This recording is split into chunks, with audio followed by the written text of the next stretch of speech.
Tá. Então, pessoas, vimos então as regiões da muralha. Vamos para a sola. Então, a sola do casco é essa região aqui, ó, que fica em contato, né,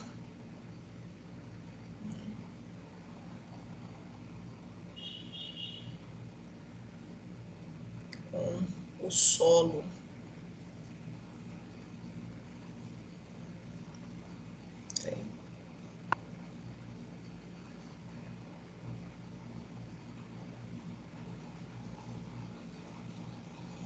Acabei borrando um cadinho aqui. Peraí. Agora sim.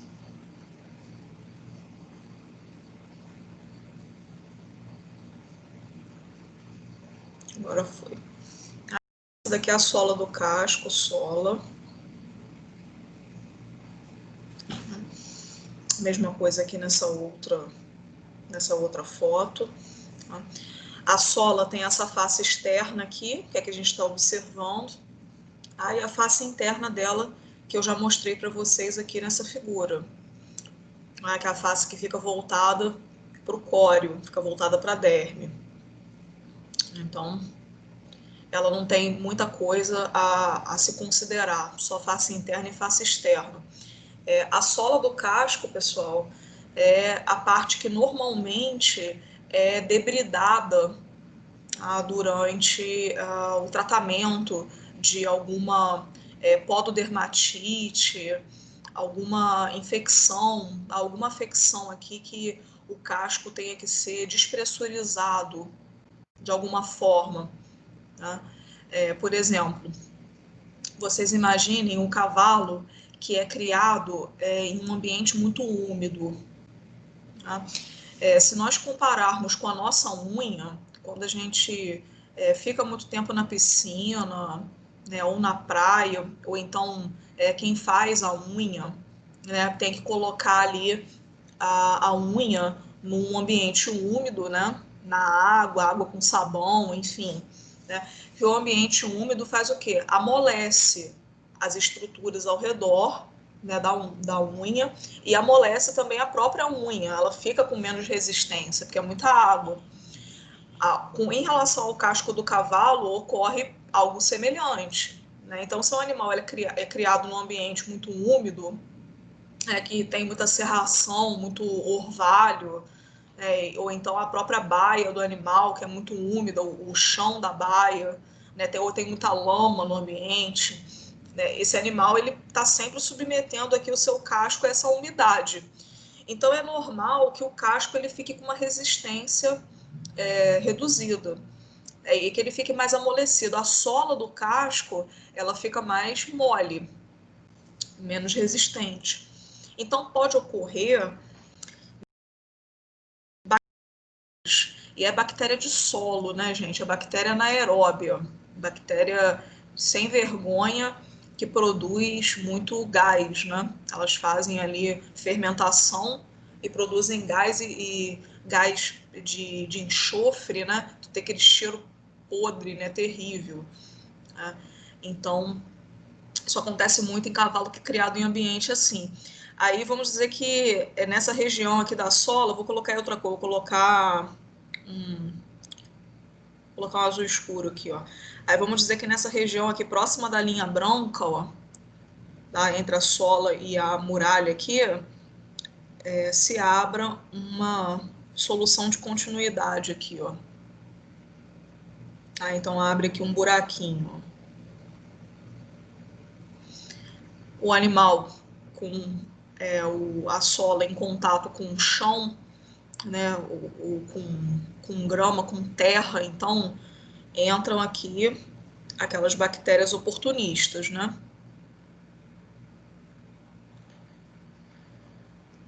Essas bactérias vão entrar aqui entre a sola e a derme e vão colonizar ali. Pensa, a derme é super vascularizada, né? Nessa região aqui, lá dentro, né? É quente, úmido e tem nutriente pra caramba, do jeito que elas gostam. Então elas começam a se proliferar lá dentro, né? E o animal ele fica muito incomodado com isso, dói, né? É incômodo. E tem que pensar sempre que o equino ele apoia o peso dele, né, nesse casco. Então, como essa microbiota, esses micro-organismos, eles vão começar a produzir gás. E o gás, ele comprime a derme lá dentro, né? Se não tiver como o gás extravasar aqui, vai começar a comprimir as estruturas internas do casco, porque o gás ele não tem para onde mais expandir, ele vai comprimir o córeo. E o córeo é inervado, então dói. O animal fica muito incomodado, dói muito isso aqui. Tá? Então, assim, o animal ele vai começar a claudicar, vai começar a defender a mão, vai começar a defender o pé, né, por causa da dor, né, do incômodo dele. E aí, o animal começou a claudicar, mancar, a gente vai fazer um exame clínico, né? Claro, vai lavar aqui o casco dele todo, né? Para a gente poder observar as estruturas aqui sem nenhuma sujidade na frente. E normalmente, né, que o ferreiro tem muita experiência com isso daqui, ele vai pegar, às vezes às vezes o buraquinho é muito mini, muito pequenininho, às vezes é uma coisinha de nada, assim, ó, muito pequenininho, não dá nem para ver direito, né? Aí o ferreiro ele vai pegar aqui, ó, uma espátula, né, uma espátula de casco, né, e vai começar a casquear o animal, vai começar a debridar a sola dele, ó, né, tirando umas lascas aqui de tecido córneo da sola, né? Aí quando ele vai aprofundando isso daqui, vai tirando essas lascas da sola, aí ele vai começando a conseguir observar o buracão que está lá dentro, né? Aquela fístula que está muito maior lá dentro. E começa a subir aquele cheiro podre, né? Isso é característico. O nome dessa afecção é pododermatite séptica, é o nome clínico dela, mais popularmente conhecida como broca do casco. Então, pododermatite séptica ou broca do casco. Broca.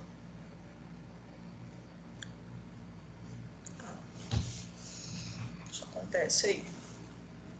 Aí ele tem que debridar a sola, né, para conseguir expor essas bactérias aqui ao oxigênio, né, e elas vão começar a ficar fracas, vão começar a morrer, e é claro, aplicar um antisséptico aqui, né, um antisséptico tópico mesmo, né, jogar aqui um antisséptico e deixar o animal aí num ambiente mais seco, né, por vezes, se a broca estiver muito profunda, né, se ela tiver feito um estrago maior aqui dentro, tem que colocar um tipo especial de ferradura, né, para impedir que essa fragilidade daqui da sola se estenda para a muralha. Então tem que ficar de olho aí, porque a broca realmente ela pode causar um estrago, né? Ela é lenta, não é rápido, assim, de um dia para o outro que vai fazer um estrago muito grande, não. Mas se não prestar atenção que o animal está incomodado, está claudicando, ela pode fazer um estrago bem grande aqui, né? Para o animal demorar para se recuperar. Bom, e a ranilha? A ranilha que é o coxim, né? A ranilha possui, né, esse formato triangular aqui, ó. Deixa eu trocar a cor. Então ela tem esse formato triangular. Lá, ó.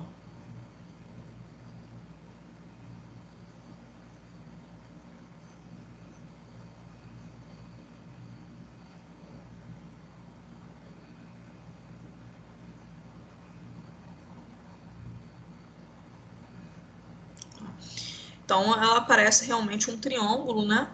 E aqui no triângulo nós temos a base, né? Essa é a base da ranilha, essa região aqui, ó, base da ranilha, essa região mais palmar dela, ou plantar, e o ápice da ranilha, que é esse daqui, é o ápice do triângulo, né? Esse ápice aqui mais alto. o ápice.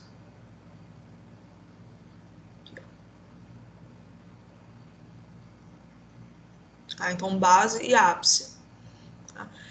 A ranilha também apresenta esses dois sulcos laterais aqui, que a gente chama de sulco da ranilha. Tá? Os dois sulcos aqui, ó. Lateralmente a ela aqui. Tá? Os sulcos da ranilha. E a crista da ranilha que fica interna, fica na face interna da ranilha. Deixa eu voltar aqui, ó. E pegar um zoom. Vamos lá.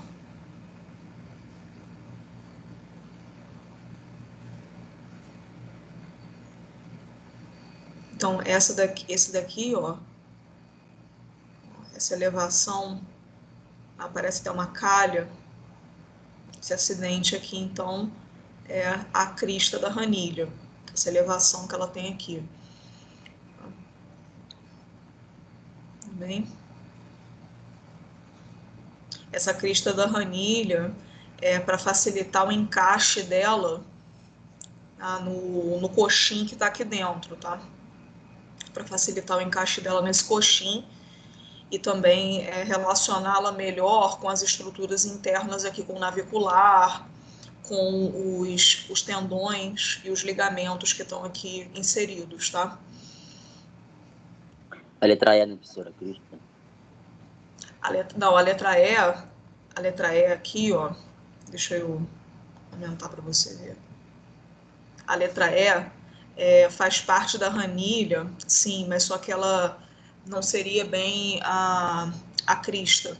Tá? Você vê que o ponto da letra E está aqui, ó. Tá? Não é a crista, não. A crista é essa elevação mediana aqui, ó, da ranilha. A letra E é essa parte aqui dela, ó. Vou botar para você ver. É essa parte aqui, ó, desses dois vértices aqui, ó, dessas duas arestas, né? Perdão, dessas duas arestas aqui, ó, laterais. Tá? Isso aqui que é a letra E. É a parte da ranilha que fica relacionada com os sulcos ali, tá? Ó. A crista é essa elevação aqui, ó. Vou grifar para você.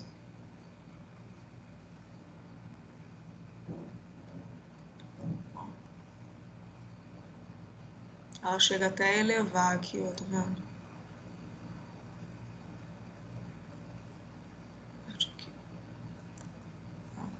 Se a gente fizer um corte transversal, ela é elevada, ela é assim, ó. Uma calhazinha aqui, assim, ó. E para as laterais aqui, tá a letra E, aqui que é a E, ó. Aquelas duas arestas ali dela que acompanham o sulco da ranilha. Foi? Entendeu? Beleza, entendeu? Beleza.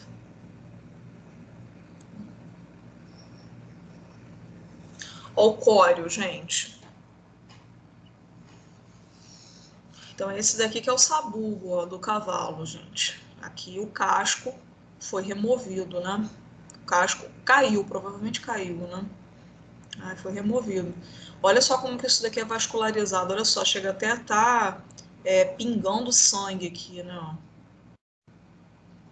Então, vocês imaginem qualquer afecção aqui, ó, que com o córeo, como que dói isso? Como que é incômodo para o animal, né? Até bastante desumano, assim, né? O animal fica muito incomodado. E o pior é que, assim, quando ele começa a defender um membro, que a gente fala defender, ele não querer apoiar no solo, tá? Que tá com dor. Ele não apoia um membro no solo, aí ele sobrecarrega os outros, né? Com peso, ele acaba sobrecarregando os outros. Aí os outros que estavam bons, estavam saudáveis, começam a ficar também sobrecarregados e podem apresentar também alguma patologia, enfim. É um efeito dominó, bem complicadinho, tá? Um dos pontos fracos aí do cavalo também. Tá? É o sistema locomotor dele e o casco também. A gente já viu lá em digestório a parte dos intestinos dele, né, que também tem bastante problema, né, com o abdômen agudo, síndrome cólica, o estômago também pode apresentar, mas essa parte aqui dele, vou te contar também, viu? Coitado do animal, quando apresenta alguma afecção, claro. Tá bom, então o córeo, gente, ó, vai apresentar as seguintes regiões. Essa parte aqui coronal, ó, córeo coronal,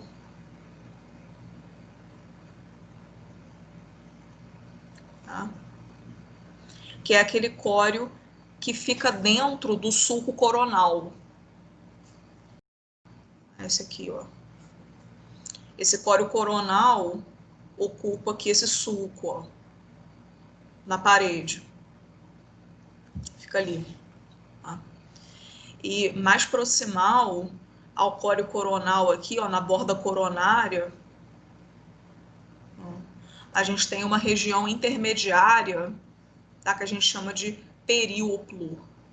Tem autor que chama de periúplo, tem outros que chamam de perióplo. Faz. Tá?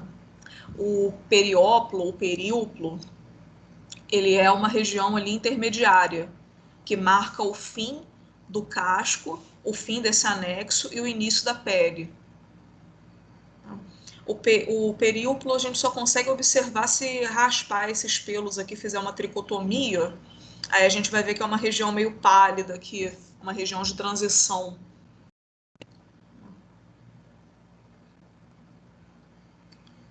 Bem, aqui, ó, periúplo. Mas tem um autor que não coloca o acento, fala que é perióplo. Bota o acento no O. Mas, enfim, o significado é o mesmo.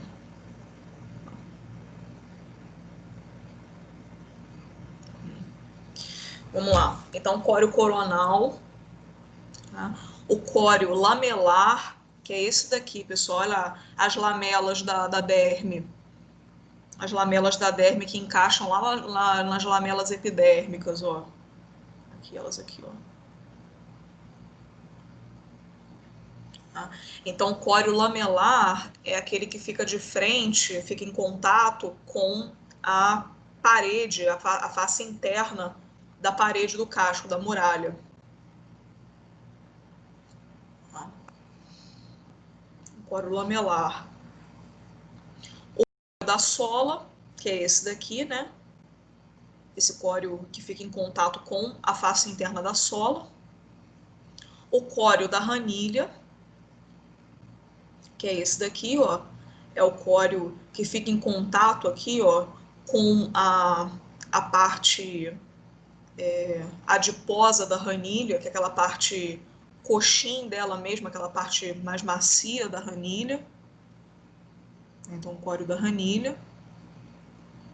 Tá? Vocês veem como que é a ranilha por dentro, gente. Não falei que ela é mais macia, ela tem até essa aparência que quando a gente encosta na peça, né, na peça anatômica aqui sem o casco, né, chega até a afundar o dedo um pouquinho, parece realmente um amortecedorzinho de tecido adiposo. Igualzinho os coxins, iguais os coxins dos carnívoros quando a gente aperta, é fofinho mesmo. Tá? A gente só não consegue sentir interno, né, o casco. A gente sente no casco do equino é aquela parte queratinizada externa da ranilha, que é essa daqui, ó. Por dentro ela é macia. E o periúplo, que é essa região intermediária aqui, ó, que a gente não está conseguindo observar muito bem aqui nessa figura e nesse equino daqui da foto, né? Se a gente tricotomizasse essa parte aqui dele dos pelos, né, tirasse os pelos, a gente veria uma região ali pálida, que é o períuplo. Essa daqui, pessoal, ó, é uma peça fresca, né? Então, é o animal vivo, que esse tipo de quadro pode acometer o animal vivo. Um quadro de laminite, por exemplo, a gente pode ter a queda do casco. Aí essas aqui são peças anatômicas, né? Elas chegam até a estar sem a coloração do sangue. Aí, então aqui a face solear desse córeo. E aí aqui a face medial ou lateral, não dá para saber, do córeo, em evidência aqui o córeo coronal e o lamelar, né?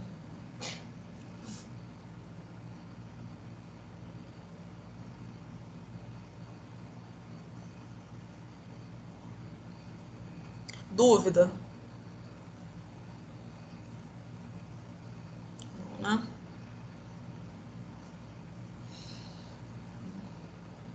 Ah, melhor. Antes da gente sair daqui, deixa eu explicar para vocês a respeito da laminite. Vou usar uma figura aqui. Vou usar essa figura aqui. Ah. Então, vocês estão vendo que a falange distal, ela está aqui dentro do casco, né? Aí eu quero que vocês, que vocês tenham uma percepção aqui, pessoal. A laminite, ela não é uma doença localizada, ela não é uma doença das lamelas dérmicas. Não é algo primário que acontece ali, uma afecção localizada, não. A laminite é uma doença sistêmica, ela tem origem sistêmica. Tá? Então, ela está vindo de algum outro local primário e vai atingir as lamelas dérmicas. Tá? Por isso, laminite é a inflamação das lamelas dérmicas. Tá? Então, olha só. A gente sabe, né? A gente já viu aqui, ó, como que é o córeo, né? A gente acabou de ver a figura lá. A gente viu que o córeo é supervascularizado com a sua formação aqui em lamelas. Ó.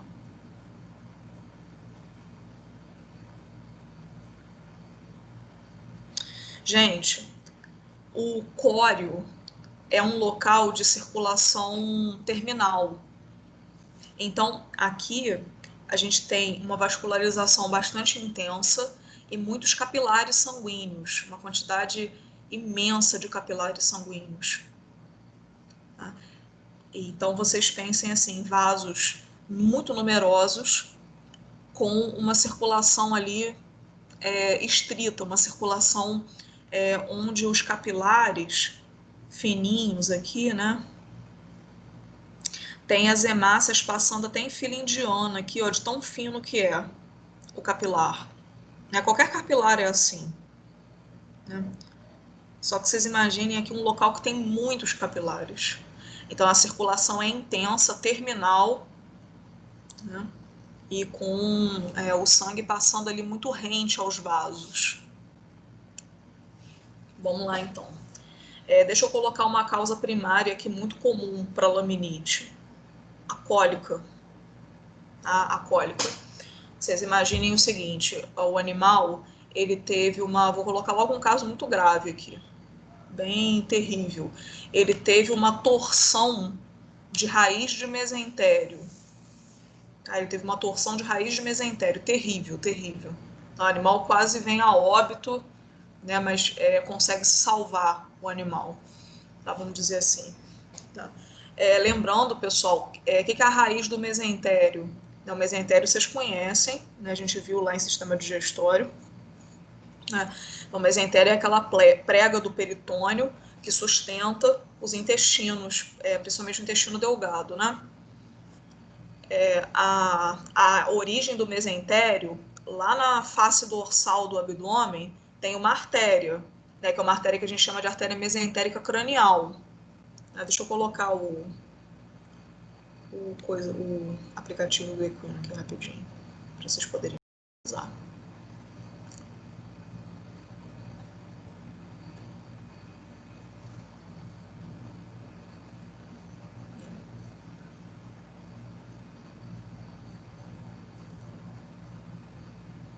Olha só.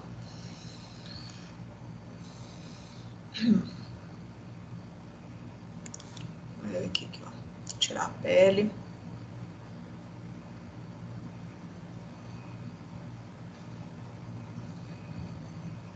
Deixo circulatório, deixo uma parte do esqueleto, deixo digestório, tiro o genital, tiro linfático, tiro nervoso. Aí. Vamos lá.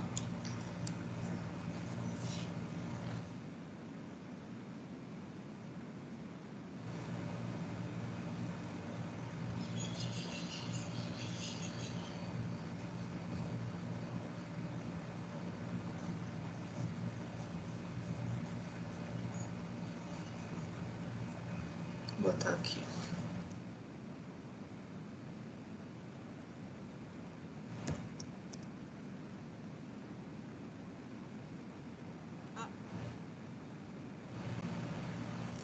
Ué, gente, o cavalo não tem artéria mesentérica.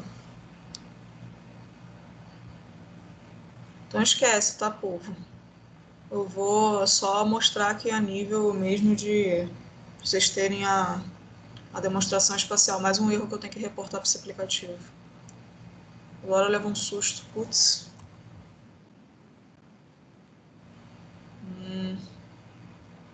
Peraí.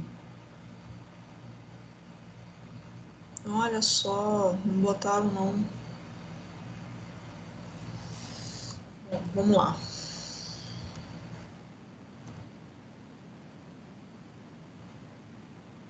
Olha aqui, ó. Essa daqui é a artéria celíaca. Tá? Ela é o primeiro ramo da aorta abdominal. Vocês já viram circulatório.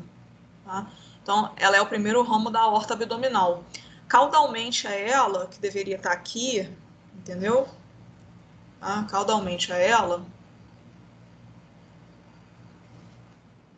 né, deveria estar aqui a... Eita, delimitar a aorta errada aqui também. Tá? Então, olha só, caudalmente a ela, deveria ter aqui a artéria mesentérica cranial. Tá? É uma artéria grande aqui que vasculariza, eu vou dizer, uns 80% dos intestinos. Ela é muito grande, é um ramão aqui da aorta. A gente tem a mesentérica cranial e a mesentérica caudal. A mesentérica caudal, ela nutre a parte ali mais caudal dos intestinos, não? O reto, o cólon descendente, uma parte ali do cólon descendente, ela nutre tudo. Ela é bem menor do que a cranial é enorme. Ela nutre aquilo tudo que vocês estavam vendo de intestino ali, eu vou botar uns 80%, 85% dos intestinos, que é a responsabilidade dela.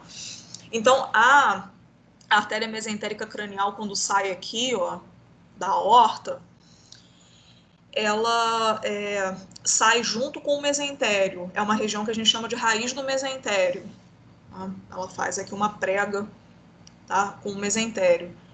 Vocês imaginem esse cavalo com uma torção disso, com uma torção da mesentérica cranial. É enorme a artéria mesentérica cranial. Então, assim, torceu a raiz do mesentério, quando torce a mesentérica cranial, isquemia o intestino todo, né?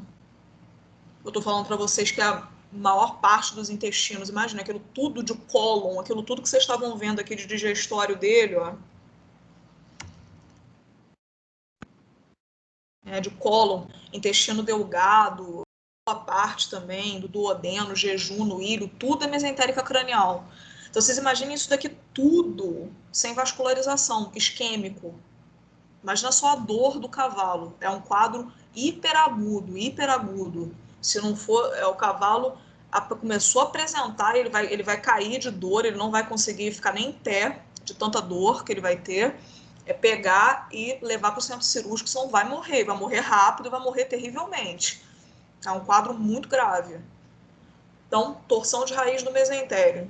Tá? Ficou alguma dúvida a respeito da localização disso? Do que eu estou falando? Não? Tá.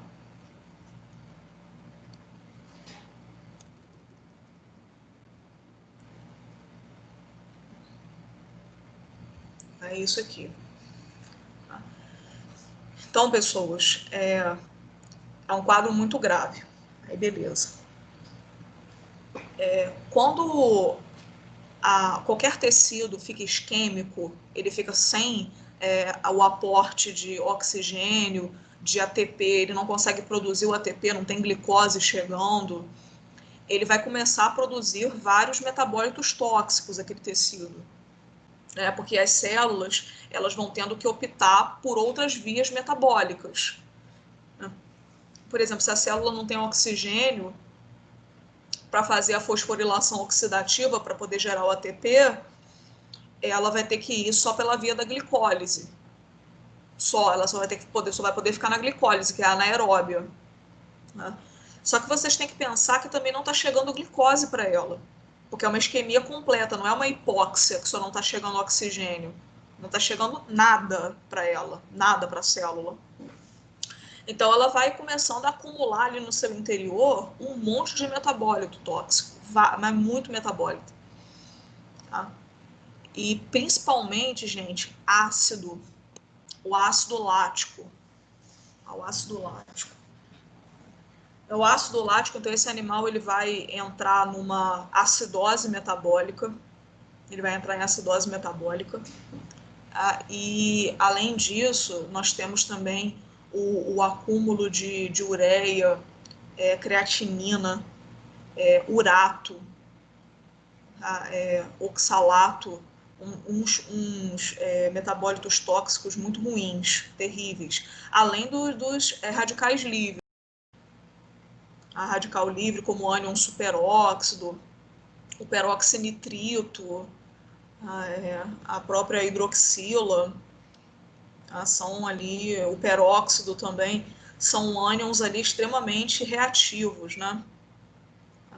Então, aí vamos dizer que esse paciente aqui, ele entrou nesse quadro agudo, ficou um tempo esperando atendimento, mas ele passou pelo procedimento, foi salvo.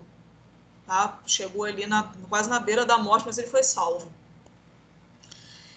Na hora que o cirurgião distorce a raiz do mesentério, na hora que ele faz essa distorção, vai ocorrer o que? A reperfusão dos tecidos.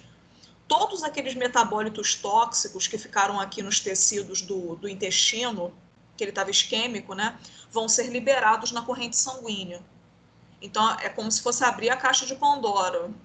Abrir a caixa de Pandora. Na hora que ele distorce a raiz do mesentério, isso daqui vai circular, vai para o sangue, vai para a circulação sistêmica. E esses metabólitos tóxicos vão parar onde? Aqui, ó.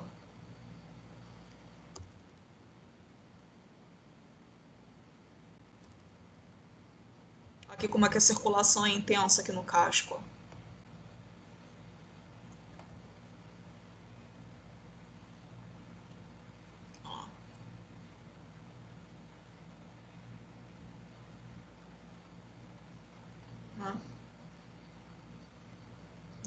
Ele está chamando aqui o córeo do períuplo, né, o córeo coronal de córeo do períuplo, é a mesma coisa, tá, povo? Tá? Tem algumas delimitações nesse aplicativo aqui que realmente tem que ser revistas, viu? Cada hora que eu dou uma olhada nele, é mais um e-mail que eu mando para os desenvolvedores, porque tem umas coisinhas aqui que realmente o cavalo está sem mesentérica cranial, pô. Tem que corrigir isso, fazer uma nova versão dele. Então, o córeo aqui, ó, e a gente vê o córeo parietal aqui, ó, o córeo lamelar, ó. Tá, o córeo que está em contato com as lamelas epidérmicas. Então, para visualizar aqui, gente, que a gente tem uma circulação, então, muito intensa e tem muitos capilares aqui. Esses metabólitos tóxicos que reperfundiram, né, estão vindo por aqui pelos vasos, né, pelas artérias, e eles vão começar a se depositar nesses capilares aqui.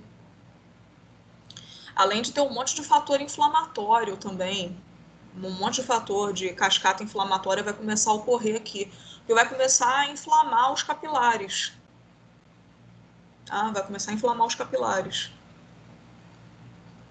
Então eu vou sair daqui por enquanto. Eu vou voltar para o slide.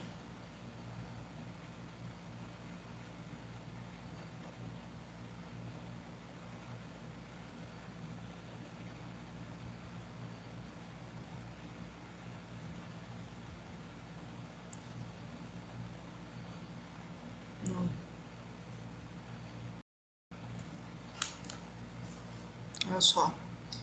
Então, como esses fatores inflamatórios vão começar a se depositar aqui, meu povo, ó, no córeo, ele vai começar a inflamar, né, e vai começar a apresentar retenção de líquido inflamatório aqui. Então, a pressão de líquido aqui, a pressão hidrostática dentro do casco vai aumentar. Vai ocorrer inflamação aqui do córeo. Essas lamelas, gente, como vão ficar entumecidas, elas começam a se desprender. Tá? Elas começam a se desprender aqui, ó, das lamelas epidérmicas. Como elas começam a se desprender, a falange começa a ficar solta aqui dentro. Ela e o córeo, né? E, relembrando, aqui nessa região, ó, se fixando aqui no processo flexor da falange, a gente tem quem? O tendão do flexor digital profundo. E é um tendão muito forte. Se a falange distal não tiver firmeza, não tivesse segurando direitinho aqui nas lamelas epidérmicas, o tendão começa a puxar a falange, ó. Tá? E a falange que está nessa posição aqui, ela começa a funcionar. Ela começa a fazer isso daqui, ó. A rotacionar aqui dentro do casco. Tá? Até encostar aqui na sola.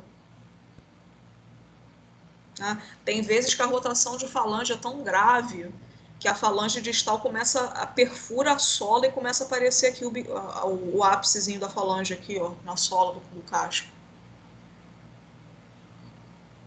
A pior coisa, né? A pior coisa que um bicho desse pode ter é um quadro de laminite, né? E depois, Gabriela, mas isso daqui é reversível? Olha, é complicado, viu? Assim, os tratamentos para laminite, eles estão aí em pesquisa, né? Estão cada vez melhores, mas é um quadro difícil de reverter. Depois que tem uma rotação de falange num nível mais agravado, complicado. Porque ela perde totalmente aqui a sua topografia, né? A posição dela fica totalmente alterada.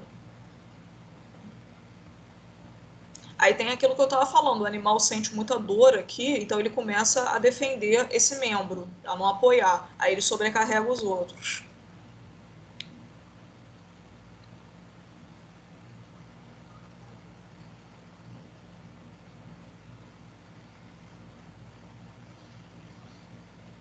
Gente, ficou dúvida? Entenderam ali como que ocorre? Assim, esse exemplo que eu dei da torção de raiz de mesentério é um exemplo que eu botei logo um gravíssimo, tá? Mas todo o abdômen agudo, toda a cólica, onde nós temos a isquemia de algum segmento do intestino, a torção, alguma coisa, pode levar a quadro de laminite também. Tá? Fatores alimentares, sem serem diretamente do intestino, os fatores de nutricionais mesmo, de muita ração, né, que leva ao acúmulo de muito ácido graxo volátil no corpo do animal também, leva ele a uma acidose, pode levar a laminite também. Então, sempre lembrar que a causa da laminite nunca é o casco mesmo, né? Ela vem de outra, ela é secundária. Bom, vamos falar então dos anexos aqui, os anexos córneos da cabeça, né? Então, aqui nós temos os cornos. Quem tem cornos? Os ruminantes domésticos. Então, são os bovinos, os caprinos, os ovinos, têm cornos. Gente, chifre é diferente de corno. A estrutura é diferente. A gente vai ver aqui. Esse não vai estar cedo ainda. Vamos continuar. O corno, então, gente, é o seguinte. Nós temos lá na cabeça, eu posso até trocar agora. Ó, vou trocar agora de modelo aqui, ó.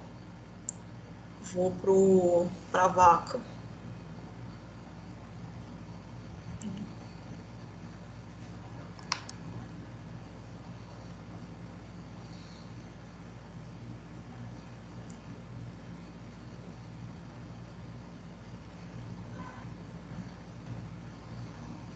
Deixa eu compartilhar a vaca.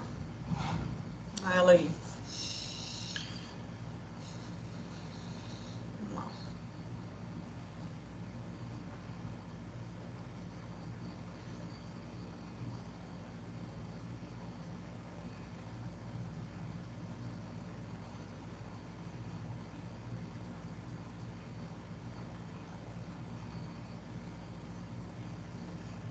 Aqui, ó.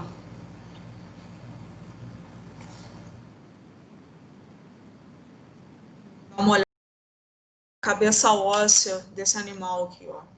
O ruminante tem o osso frontal muito grande, né, muito desenvolvido. Né?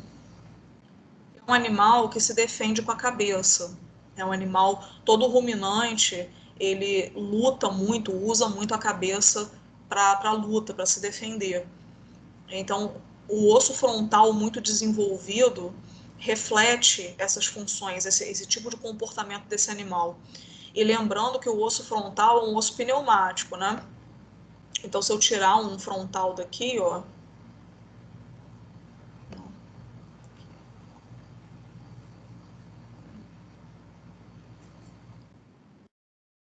a gente tem aquela parte pneumatizada do osso frontal, né? Que é o seio frontal, os seios frontais, né? Ainda mais o ruminante que, né, tem ele muito pneumatizado aqui, muito grande. A gente até viu isso naquela atividade, né, que a gente fez antes da avaliação. Então aqui nós temos contínuos ao osso frontal o processo cornual. O processo cornual é a base óssea para o crescimento do corno, dos cornos. Né? É como se fosse a falange distal, né, do toque da cabeça. A falange distal é o molde ali de crescimento do casco, da unha, da garra, enfim. Aqui a gente tem o molde de crescimento do corno. Aí a gente chama de processo cornual. Bom, saindo daqui da vaca, voltando para o slide.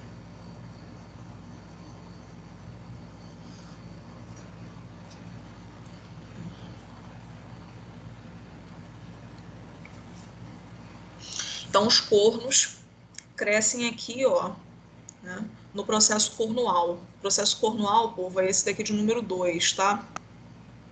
Na figura, ó. Ele é essa base óssea aqui, então, para o corno. O corno, então, tem uma estrutura parecida com a do casco. Tá? Ele possui uma base aqui de derme, como se fosse um córeo, né, uma base vascularizada aqui interna, que a gente não está vendo aqui na figura. Né? E essa estrutura aqui, ó, córnea, né, que inclusive o pessoal usa para fazer berrante, né, usa aí para fazer algumas, como é que eu posso dizer? Adereços, né? Country e tudo, né? O pessoal usa para fazer berrante, né? São vários cornos, né? Que o pessoal vai emendando ali fazendo o berrante, né? Tá? Então, essa base córnea aqui, como se fosse a muralha, né? do casco. Não é a mesma estrutura, tá, gente? Só mudou de lugar. A estruturação é muito parecida. Então, ele vai crescendo assim também, ó, ao redor daquela base dérmica.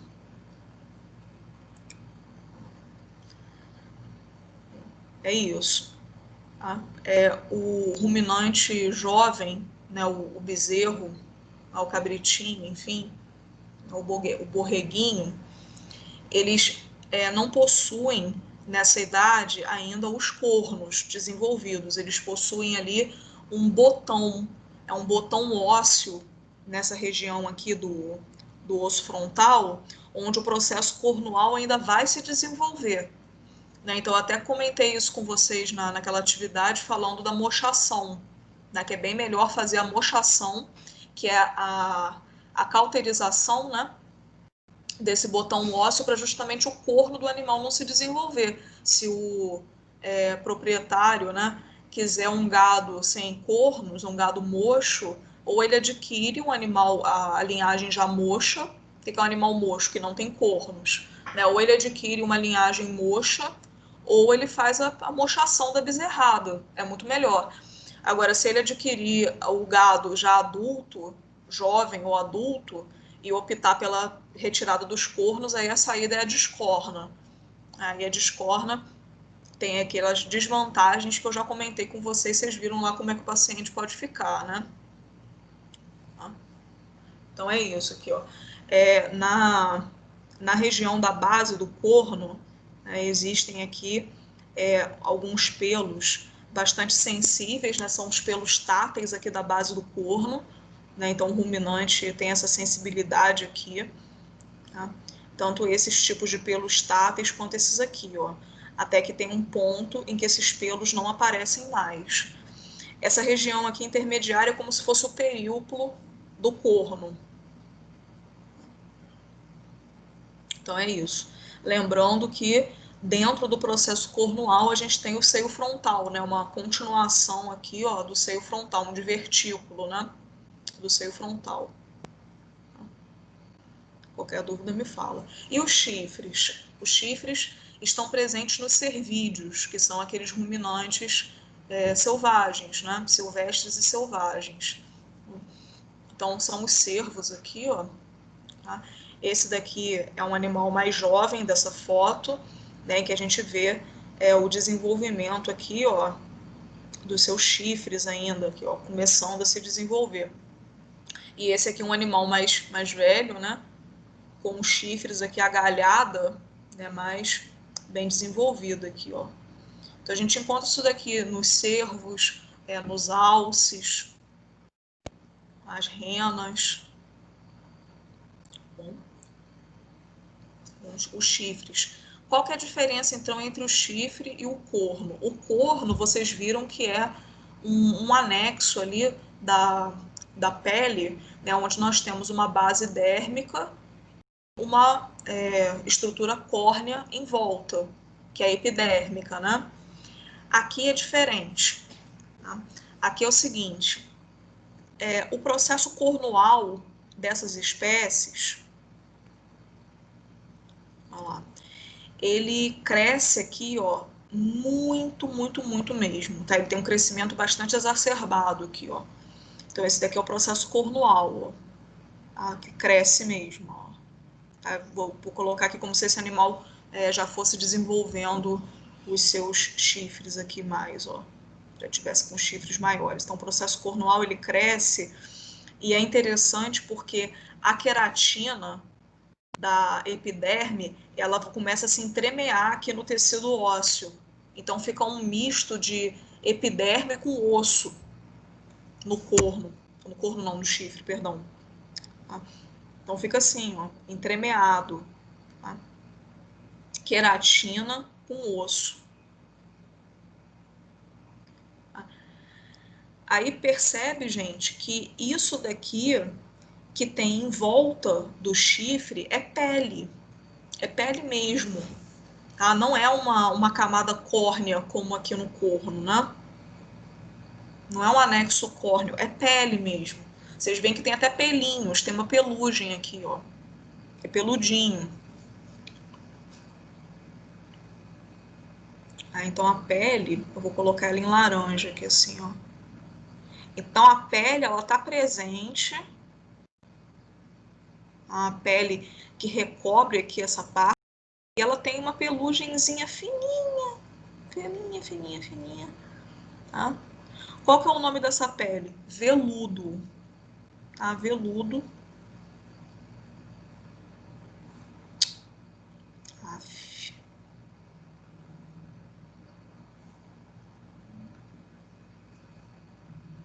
Veludo. E o veludo, pessoal, vocês veem que ele acompanha o chifre, né? Ó. Olha esse daqui, a gente consegue até ver a pelugenzinha aqui assim, ó. Bem fininha mesmo, ó.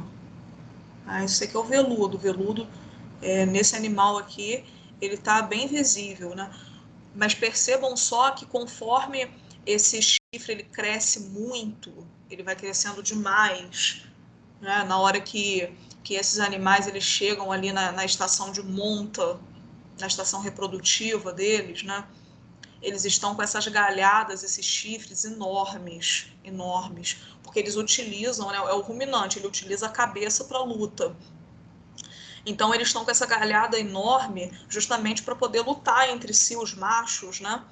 Lutarem entre si pelas fêmeas, pelo território. Né? Então, os que têm as galhadas mais desenvolvidas são aqueles que vencem ali, que são os predominantes ali e que vão se reproduzir, né? Vão passar os seus genes à frente. Né? Essa é seleção natural. Né? A fêmea, ela também tem. Ela tem fêmeas de algumas espécies de cervídeos que têm um chifre, mas é bem menos desenvolvido, né? É bem menor, porque o desenvolvimento dele depende muito da testosterona. Então, quanto mais testosterona aquele macho tem, a galhada dele vai ser mais desenvolvida, mas vai servir para a luta, né? Então, quando a galhada ela está muito grande, o veludo ele já não consegue mais acompanhar o crescimento desse chifre. Então, a ponta, a ponta do chifre, ela começa a ficar descoberta de veludo. Aí a gente vê até o osso aparecendo ali, escurecido, fica preto. Né? Já não fica mais essa aparência aveludada aqui, assim, do chifre, não. Fica uma aparência preta pontuda, assim, ó. Tá? Porque aquela ali é osso com queratina. Tá? Fica um amarronzado ali, um preto. Tá? Mas um marrom escuro, quase preto. Então aquilo ali fica aparente. Né? Quem gosta de ver documentário aí, né, depois pega no YouTube, tem um monte de documentário aí gratuito para vocês verem, bota a estação reprodutiva dos cerros, né, dos veados e tudo, para vocês verem como que os chifres estão grandes e não tem mais veludo nas pontas, ou então ele já perdeu o veludo todo, porque como o veludo não vai conseguindo acompanhar o crescimento, ele vai necrosando. Necrosa mesmo, é fisiológico, essa necrose é fisiológica. Ele necrosa, né, e vai começando a descolar aqui do chifre. Então, daqui a pouco vai ficando todo descoberto. Esse crescimento aqui fica tão exacerbado que as artérias, os vasos, né, que estão nutrindo o chifre, já não vão conseguindo mais chegar até as pontas. E isso vai acontecendo de forma segmentada, aqui até a base. Tá? Porque como o veludo vai se desprendendo, os vasos também não acompanham mais o chifre. Né? Até que chega uma hora que todo esse tecido aqui, sem o veludo já isquemia, morre, necrosa, e o chifre cai. Aí ele fica sem o chifre. Ah, mas isso aí já passou a estação de monta, né? Só vai sair, isso aqui só cai depois que termina a estação de monta. É perfeito, tudo sincronizadinho, né? Cai, né? E para o próximo ano, ou para a próxima estação, ele já vai começar a desenvolver o outro, aí vai nascer de novo todo o processo, e quando chega na estação ele já está com a galhada desenvolvida, luta, tudo, cai de novo e fica nisso, fica esse ciclo anual de crescimento aqui dos chifres.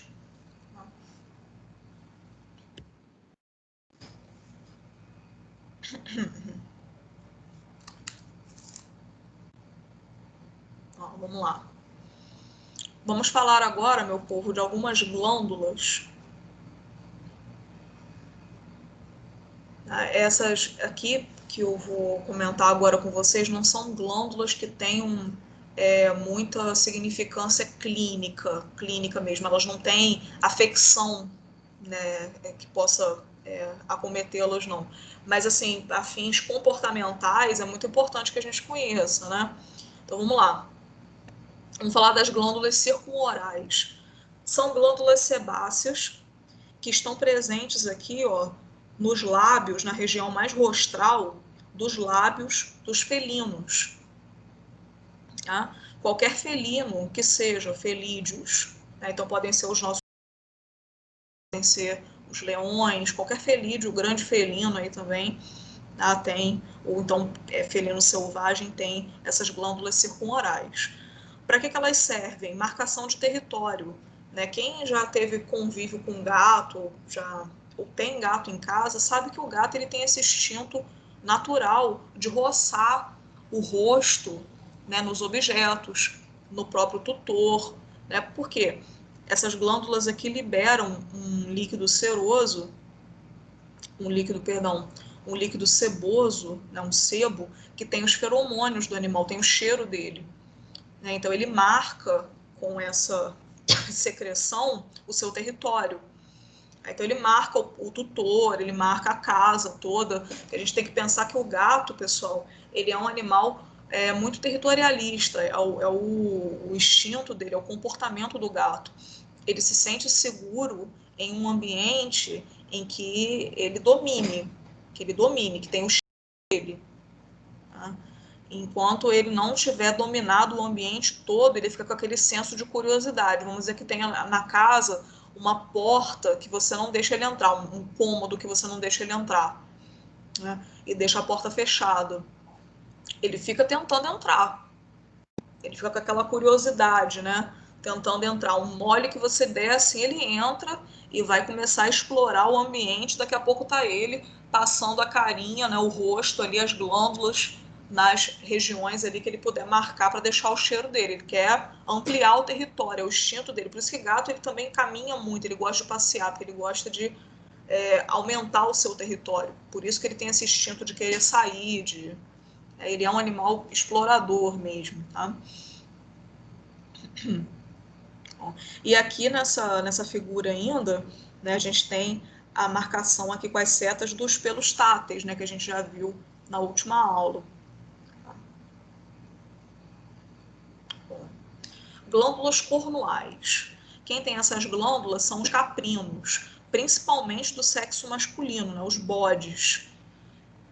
Povo, quem aqui já chegou perto de um bode, né, quem já nem precisa chegar tão perto não, assim, já chegou a uma certa distância de um bode, já sentiu o cheiro dele.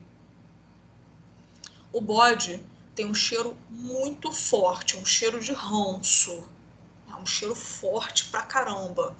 Tá? Como se não bastasse o cheiro que ele emite com essas glândulas aqui, ele também urina e passa a urina no flanco, tá? No abdômen dele, para ele poder ficar com aquela exalando testosterona para as cabras, para ele poder se exibir para as cabras, né? Então ele tem aquele cheiro. Quem já chegou perto de um bode com uma roupa assim que pretendesse usar depois, já era, né? Porque aquele cheiro fica, né, que não sai. Então são os caprinos de ambos os sexos, mas é claro que o macho ele tem ela muito mais desenvolvida. Então onde que ficam essas glândulas cornuais? Né? A gente tem aqui os cornos do bode, ó, né? Ou então da cabra, né, que tem uns cornos menores, mas ela tem. E essas glândulas ficam aqui, ó, caldo-mediais, à base do corno, ó. Estão aqui.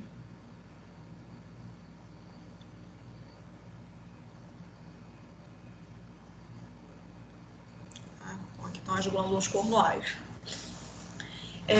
Como é um ruminante, né, de novo, ele usa muito a cabeça, mas não só para se defender, mas também para marcar território. Né? Ele marca também muito o seu território com a cabeça. Né? É muito comum a gente ver bode, né, coçando a cabeça numa ou então numa árvore, né? Ele usa, não somente está coçando, né? Ou então até aparando um pouquinho os cornos, se eles estiverem muito grandes, ele apara também nas árvores, né? Mas ele também está marcando território. Então ele exala um cheiro muito forte, é uma glândula sebácea, ela tem um cheiro bem forte mesmo. Inclusive, antigamente, hoje não mais, mas antigamente essas glândulas do bode aqui, elas eram utilizadas como matéria-prima para fixador de perfume. Usava para fazer fixador de perfume, porque ela fixa tão bem o cheiro, né? Fica, eu estou falando que fica mesmo. Quando vocês forem fazer atividade com macho caprino, vai de macacão, vai com uma roupa que seja para aquilo mesmo, então que você não vai usar mais, porque vai ficar o cheiro em você.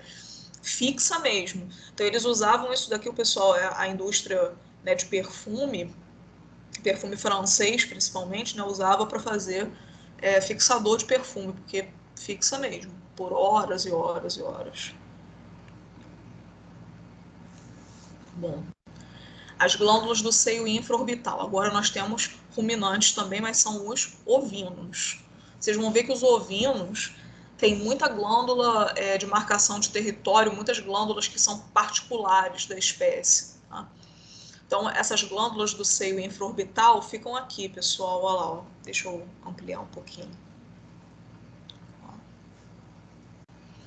Elas ficam aqui bem próximos à região do saco lacrimal. Tá? Elas ficam aqui num seio chamado de seio infraorbital. É uma cavidade aqui, ó, onde essa glândula fica acomodada, uma cavidade óssea, inclusive, tá? Que os caprinos têm aqui. Então, elas ficam nessa região e o caprino não, o ovino, perdão. Tá? Então, o ovino ele também utiliza essa glândula para poder marcar território. O carneiro tem essa glândula muito desenvolvida. Ele usa ali a cabeça para marcar território nas cercas, né, nas árvores ali por perto. Ele marca inclusive as ovelhas, marca as fêmeas com ela. Povo, vocês veem, a ovelha também tem. Tá? Mas essas glândulas aqui, elas são muito mais desenvolvidas nos machos. Vocês veem que essa daqui, a glândula cornual, ela também é mais desenvolvida no macho, porque essas glândulas elas são responsivas à testosterona. Essas todas aqui que eu estou falando. Então, no macho, elas realmente são mais desenvolvidas. Na época da monta, então, que o macho fica com a produção de testosterona ao máximo, né? Ele realmente produz bastante sebo aqui nessa glândula. Tá? Então vocês veem que é uma região no ovino, ó, que ela é até aparente aqui entre os pelos dele, ó, do seio infraorbital. Tá? Aí aqui tá até um úmido, ó, estão vendo? Próximo do seio infraorbital tá até um úmido aqui, ó. Porque essa glândula secreta esse sebo, esse líquido aqui, ó, que tem os feromônios do animal.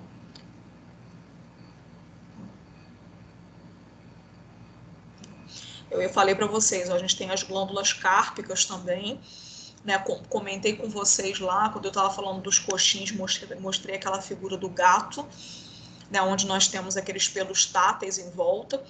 E nessa foto aqui, uma vista palmar da região cárpica de um suíno. Olha só a quantidade de ósseos, a quantidade de saídas aqui, ó, das glândulas cárpicas. Então, o suíno, ele tem essas glândulas cárpicas muito desenvolvidas, muito, muito, muito. Porque o suíno, não sei se vocês já viram o suíno quando ele está copulando com a porca, o porco, né? O varrão é o reprodutor suíno, né? Ou cachaço, é a mesma coisa, o varrão, o cachaço. Ele quando está copulando com a porca, ele fica com os membros torácicos apoiados sobre ela de forma perpendicular. Ele apoia assim, estendidos, né, sobre a porca, os membros. Ele fricciona no dorso dela essas glândulas aqui e libera o sebo dessas glândulas no dorso da porca. Então ele marca a porca como dele.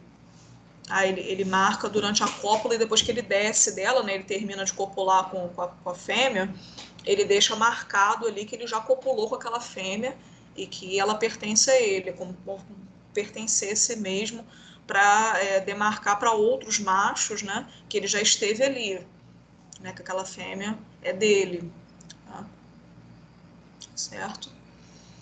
Então, os varrões têm ela muito desenvolvida, mais do que o felino. O felino também utiliza essa glândula cárpica para marcação de território, ele acaba marcando a gata também durante a cópula, né? Ele fica com os membros torácicos ali no flanco dela durante a cópula, né? Ele acaba marcando também, mas o suíno, vocês veem que tem bastante desenvolvimento dela aqui, bastante, né? Região palmar do carpo. Tá? Do seio interdigital. Ovinos também, ó, mais uma glândula exclusiva da espécie ovina, das espécies, da espécie ovina mesmo, das raças de ovinos. É interessante, entre os dois dedos aqui do animal, né, o dedo 3 e o dedo 4, nós temos aqui uma abertura, ó, na pele aqui que fica entre os dedos, né, a gente tem uma abertura. A gente vê aqui o ósseo, ó, tá? Essa glândula fica localizada, então, num seio, numa cavidade que tem entre os dedos, né, lá dentro, ó. É uma glândula sebácea também, tá? E fica localizada aqui, ó, e ela produz um líquido, né, que também tem feromônios, tem o cheiro, né, do animal. Tá? Os ovinos de ambos os sexos têm, mas de novo elas são mais desenvolvidas no macho, porque elas são responsivas à testosterona, então elas são mais desenvolvidas no macho, né? E é interessante, assim, não só para marcação territorial, a marcação do chão do território, né, que conforme o animal pisa, ela vai liberando aqui o líquido, ó. Então o solo onde ele vai pisando vai ficando com o cheiro dele. É bem interessante isso, né? É um animal que anda em bando e o ovino é muito migratório na natureza, né? Ele migra muito, elas migram muito, as ovelhas, né, e os carneiros migram muito.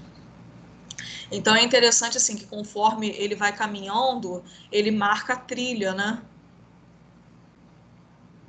Ele vai marcando a trilha. Então vão para um local melhor, né, que seja necessário durante uma estação talvez de seca, de estiagem, né, e depois eles conseguem achar o caminho de volta pelo cheiro que foi deixado pela glândula aqui, ó, pelos feromônios da glândula. Interessante, né? Bem legal. Mais uma deles, ó, do seio inguinal.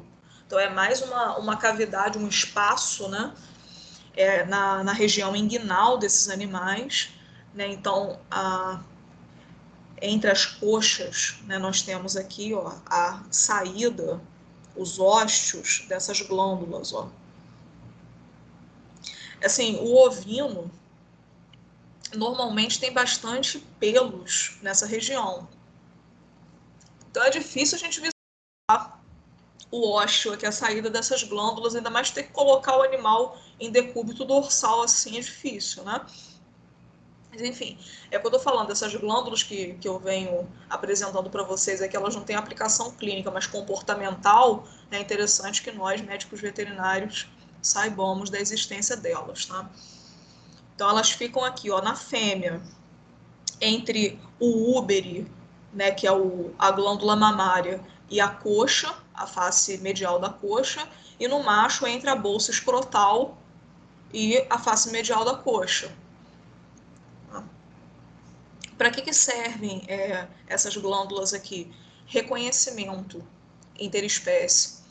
Então é comum a gente ver os ovinos se cheirando, né, nessa região aqui, justamente para reconhecimento interespécie.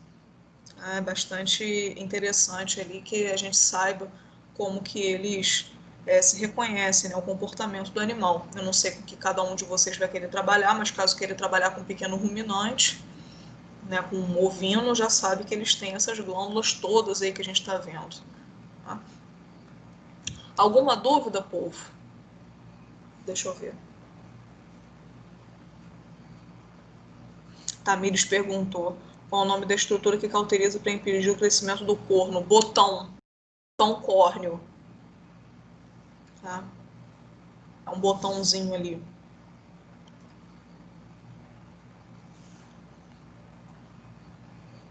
Gabi, Eu falo.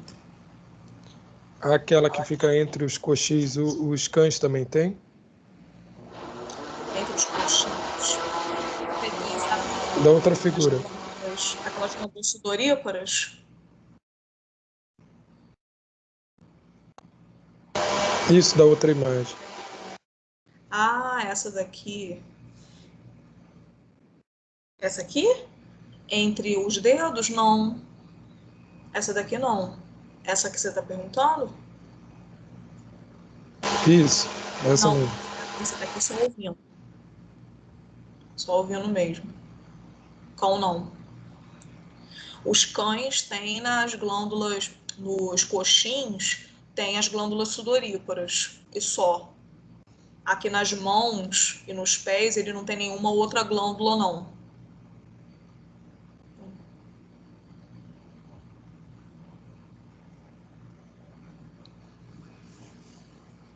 Ô, Gabi, Oi. volta essa outra imagem aí, por favor, que eu vou te fazer uma pergunta. Essa aqui? A da pata, da glândula da pata. Essa aqui?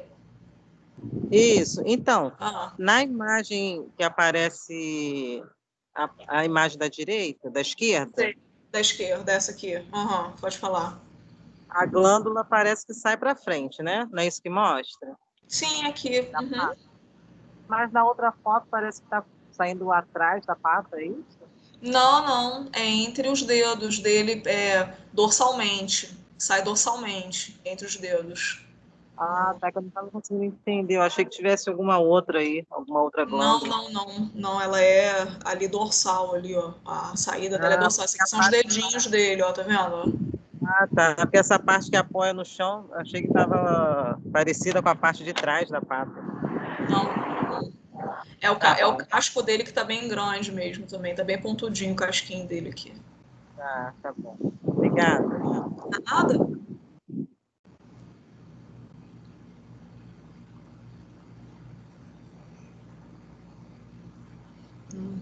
Glândula prepucial, pessoas.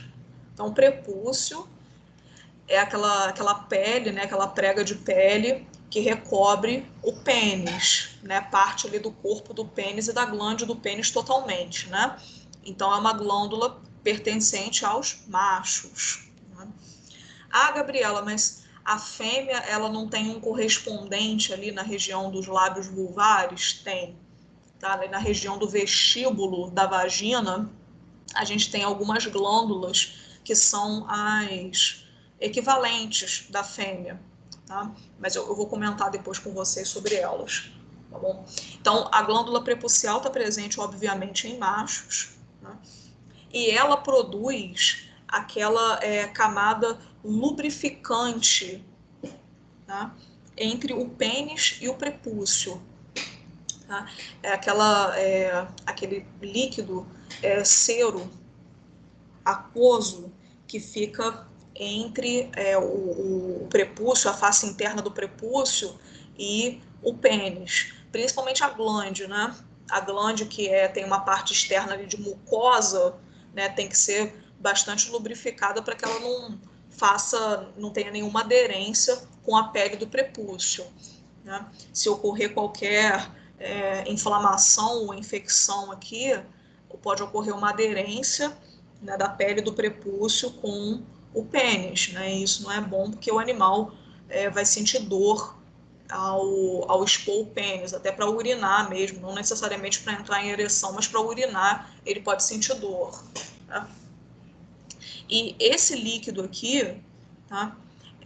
pode ser chamado de esmegma, tá? Um nome para ele é esmegma, mas tem alguns autores que chamam o esmegma da junção desse líquido lubrificante com sujeira, com sujidades que entram normalmente, né? O animal tem o pênis ali exposto, né? O prepúcio, a parte externa do prepúcio fica exposta, né, ao ambiente, então entra poeira, podem entrar pedrinhas pequenas, né? Sujidades mesmo do ambiente entram ali, né? E a função realmente do esmegma é impedir que essas sujidades fiquem acumuladas ali entre o pênis e o prepúcio. Só que esse esmegma, ele vai ficando cada vez mais grosso, né, cada vez mais consistente ali devido a essas sujidades que vão se acumulando, né, e pode ocorrer desse esmegma até ficar sólido, né, ficar ali, se tornar pedra mesmo. Isso acontece muito em garanhão, gente. O garanhão, ele não consegue fazer a sua auto-higiene do pênis, ele não alcança o prepúcio com a cabeça, ele não consegue fazer. Tá? As outras espécies aí, o cão, o gato, eles se limpam com a língua, né? Eles têm a sua auto-higiene ali, então o esmegma que vai sendo produzido e que vai ficando um pouquinho consolidadinho, eles lambem. Então não tem esse acúmulo de sujeira ali na região do prepúcio, né? Mas, o ruminante tem o prepúcio muito pendular, né? O prepúcio dele é caído, assim, é muito pendular. Então, pela angulação do prepúcio, o esmegma escorre, né? Então, pinga no chão, então não tem problema para ele também, não costuma acontecer isso em touro, ou então qualquer outro macho ruminante. Agora, no equino acontece muito. Tá? O equino, se os tratadores dele, né, o proprietário, enfim, quem cuida do animal, não tiver esse cuidado de fazer essa higiene do prepúcio, do pênis, do garanhão, vai acumular esmegma ali e pode formar até pedra de esmegma. E machuca, né? Fica super desconfortável, porque o cavalo, quando vai urinar, ele expõe o pênis. Então, na hora que ele vai expor o pênis, aquelas pedras ali arranham a glande do pênis dele, machucam, né? O animal ele pode até ficar resistente a urinar por conta disso, né? Pior ainda se for um reprodutor e na hora que ele vai expor o pênis, ele sente dor na hora de entrar em ereção. O animal ele associa a dor a entrar em ereção, então ele fica ali com dificuldade de cobrir as fêmeas, ou então de ser coletado, né, de coletar o sêmen dele com vagina artificial, enfim. Tá? Então, esse cuidado com o pênis e o prepúcio do garanhão, ele deve ser periódico aí, né, pelo menos uma vez por semana, né, fazer a limpeza, a lavagem ali do pênis dele. Tá?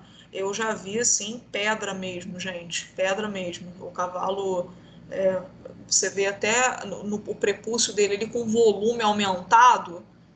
Aí na hora que você vai examinar, você coloca uma luva, claro, né? Vai examinar ali, você começa a puxar as pedras. E pedra grande.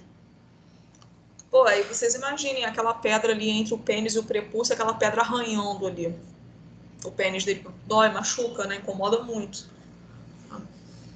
Bom. Então, essas são as glândulas prepuciais.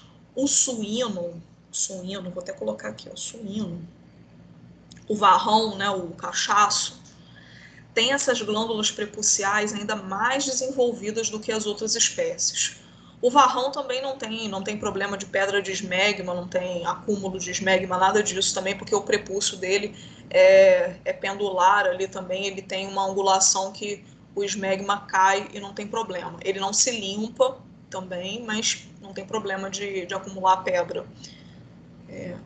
Mas o suíno tem essas glândulas prepuciais super desenvolvidas.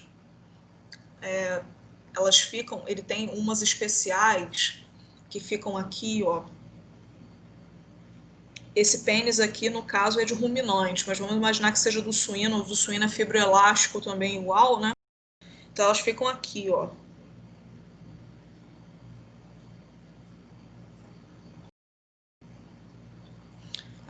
Essa glândula, ela tem um cheiro muito forte. Muito. É cheiro de cachaço, é o cheiro do varrão.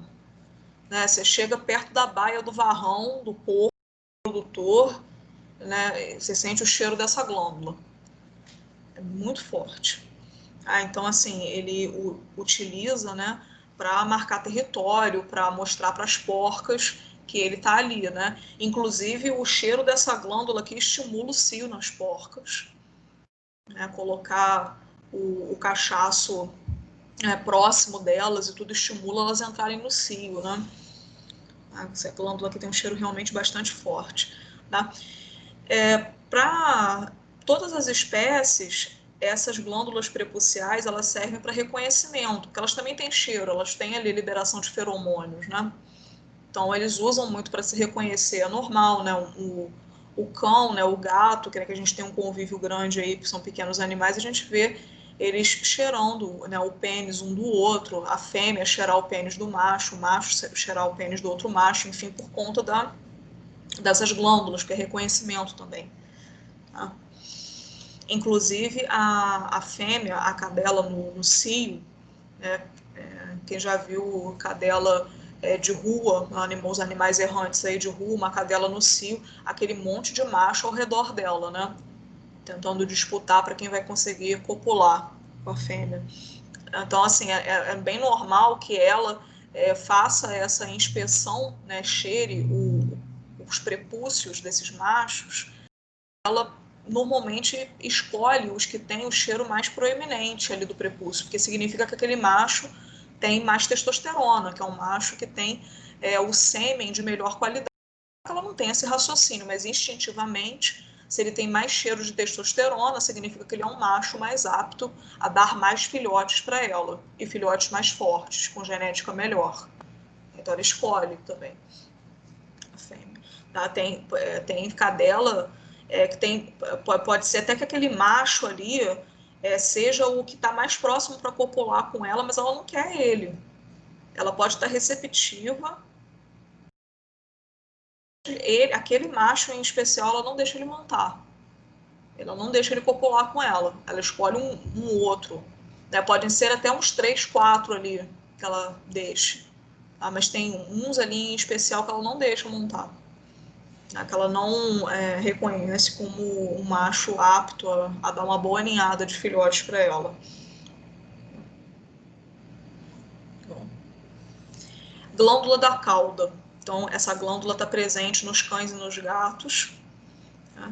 É uma glândula que fica aqui na região da base da cauda nos gatos. Ela fica aqui assim, ó. Bem essa região aqui, ó, da base da cauda, do sacro até as primeiras vértebras coxígeas aqui no gato, ó. Nessa região. No cão, ela já fica mais caudal aqui, ó, já mais no corpo da cauda mesmo. Então, assim, quem tem cão e gato aí em casa sabe que essa região aqui, ó, do cão e essa do gato, ela chega até a ser mais oleosa.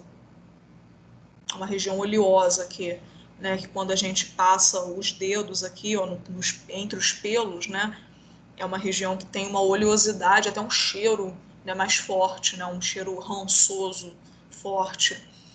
Tem feromônios, são glândulas sebáceas, que produzem aqui também feromônios para reconhecimento interespécie, até marcação de território.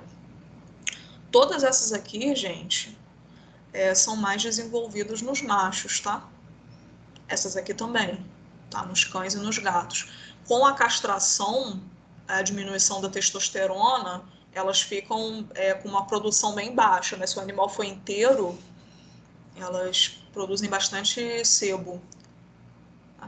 Eu ia falar aqui, quase que eu esqueço. Falar das glândulas vestibulares. As glândulas vestibulares são as das fêmeas, né? A fêmea, vamos imaginar uma cadela, né? Quando a gente olha ela numa vista caudal aqui, a gente tem aqui a vagina, né? Ó, a vagina e a vulva, né? Ó.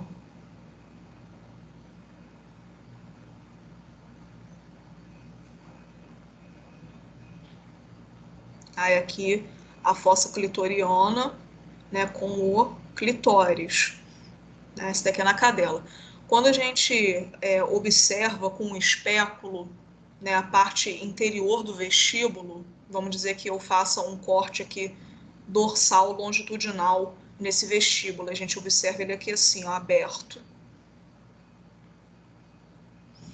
Aqui nas paredes internas do vestíbulo tem uns ósteozinhos, ó, umas aberturas.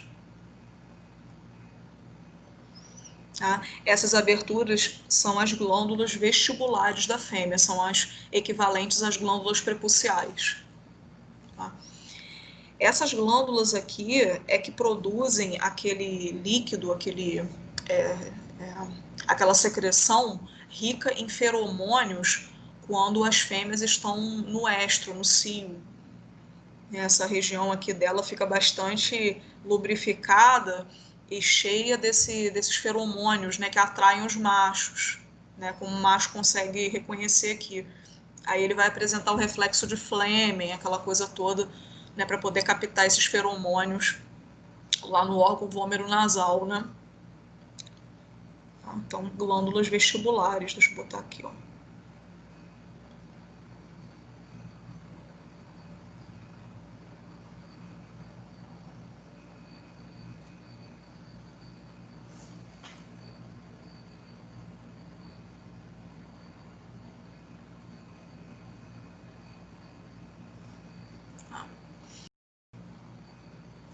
Deixa eu ver que horas são. Já são 11h18. Eu vou parar por aqui. Na próxima aula a gente continua, então, povo, para não sobrecarregar vocês aí. Vou parar por aqui. A gente, então, fica com as glândulas dos seios paranais, tá? A glândula mamária também para a próxima aula e entrar em contração muscular, tá? Na parte de fisiologia aí. Bom, meu povo, eu vou parar por aqui, deixa eu terminar a gravação.